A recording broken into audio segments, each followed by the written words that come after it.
महाभारत में कई बड़े पात्र थे जिन्होंने इसमें अपना काफी योगदान दिया। पितामह भीष्म से लेकर अर्जुन तक की भूमिका महाभारत में बहुत अहम थी। महाभारत का ऐसा ही एक प्रमुख किरदार द्रौपदी का था, जो पांचों पांडवों की पत्नी होने के साथ स्वाभिमानी महिला और एक धर्मपरायण नारी थी। उसके चरित्र पर जब सवाल उठाए गए और उसको अपमानित किया गया तो वह प्रतिशोध की ज्वाला में जल उठी और उसने जो बदला लेने की प्रतिज्ञा की थी वह महाभारत का युद्ध था। द्रौपदी ने भी अपने जीवन काल में कुछ गलतियां की जो बहुत भारी पड़ी। आज हम आपको द्रौपदी के उन 5 गलतियों के बारे में बताने जा रहे हैं जिसकी वजह से पूरे भारतवर्ष का इतिहास ही बदल गया और ये गलतियां महाभारत युद्ध का कारण बनी। नंबर 1, कर्ण का अपमान करना। द्रौपदी दानवीर कर्ण को चाहती थी, लेकिन सुतपुत्र होने की वजह से उसने कर्ण के लिए अपनी भावनाओं को बदल दिया। द्रौपदी ने कर्ण को स्वयंवर में हिस्सा नहीं लेने दिया और साथ ही अपमानित भी किया। द्रौपदी के द्वारा किए गए अपमान को कर्ण कभी भुला नहीं पाया और आजीवन दुर्योधन की दोस्ती से बंधा रहा। युद्ध में सब कुछ जानते हुए भी कर्ण ने दुर्योधन का साथ देते हुए वीरगति पाई। 2, पांडवों की पत्नी बनना स्वीकार करना। द्रौपदी स्वयंवर में अकेले अर्जुन ने द्रौपदी को जीता था, मगर द्रौपदी पांचों पांडवों की पत्नी बनी।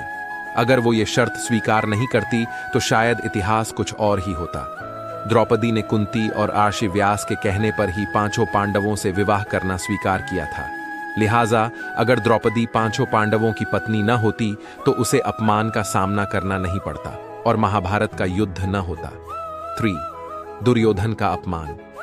इंद्रप्रस्थ में युधिष्ठिर के राज्याभिषेक के समय द्रौपदी ने महाभारत के बीज बो दिए थे। राजमहल के बीच बने हुए एक मायावी कुंड में जब दुर्योधन गिर गया तो द्रौपदी ने उसको अंधे का पुत्र अंधा कहकर अपमानित किया था। इसका बदला दुर्योधन ने जुए में द्रौपदी को जीतकर भरी राजसभा में उसको निर्वस्त्र करने की कोशिश कर लिया था। इसके प्रतिकार स्वरूप पांडवों ने बदले का निश्चय किया था और महाभारत की नींव पड़ गई थी। 4, पांडवों को युद्ध के लिए प्रेरित करना। द्रौपदी वस्त्रहरण के बाद द्रौपदी ने पांडवों से कहा कि अगर दुर्योधन और उनके भाइयों से तुम बदला नहीं ले सकते हो तो तुम पांचों को धिक्कार है। द्रौपदी ने भीम से कहा कि जब तक तुम मेरे केश के लिए दुशासन के छाती का खून नहीं लाओगे तब तक ये केश खुले रहेंगे। इसके बाद भीम ने कसम खाई कि मैं दुर्योधन की जांघ को गदा से तोड़ूंगा और दुशासन की छाती का रक्तपान करूंगा। वहीं कर्ण ने द्रौपदी के चीरहरण के समय यह कहा था कि जो स्त्री 5 पतियों के साथ रह सकती है उसका क्या सम्मान। ये बात द्रौपदी के दिल में लग गई और वो अर्जुन को इस बात के लिए हमेशा उकसाती रही कि उसे कर्ण का वध करना है। 5, जयद्रथ को जिंदा छोड़ना। वनवास के समय जयद्रथ ने द्रौपदी को जबरन अपने रथ पर बिठाकर ले जाने की कोशिश की थी। तभी पांडव आ गए थे और उन्होंने द्रौपदी को छुड़वा लिया था। उस वक्त द्रौपदी ने जयद्रथ का वध करने से पांडवों को रोका था और उसको अपमानित करवाकर छुड़वा दिया था। इस वजह से युद्ध में जयद्रथ ने चक्रव्यूह में फंसे अर्जुन के पुत्र अभिमन्यु को मार डाला था।